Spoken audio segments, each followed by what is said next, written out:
स्वतःच्या मुलीवर नराधम बापाचा बलात्कार।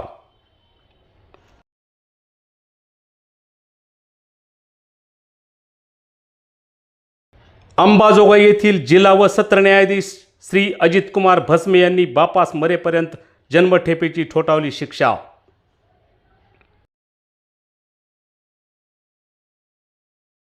आरोपी धारूर तालुक्यातील उमरा येथील रहिवासी।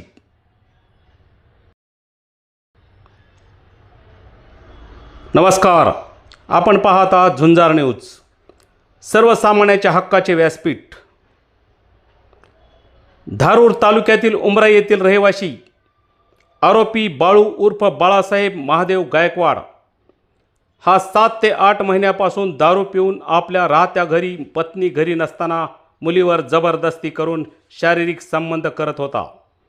यातूनच ती गरोदर राहिली। पीडित मुलगी तिच्या आईवडिलांसोबत ऊसतोडीस केल्यानंतर तिच्या पोटात दुखू लागल्याने सारं काही बिंग फुटलं। पीडितेने धारूर पोलिसात तक्रार दिल्यानंतर या नराधम बापावर बलात्कारासह पोस्को अंतर्गत गुन्हा नोंदवण्यात आला होता। PSI प्रकाश शेळके यांनी या प्रकरणाचा तपास केला व न्यायालयात आरोपीविरुद्ध दोषारोपपत्र दाखल केल्यानंतर सरकार पक्षाच्या वतीने ॲडव्होकेट लक्ष्मण फड यांनी बाजू मांडली। यावेळी 7 साक्षीदार तपासण्यात आले।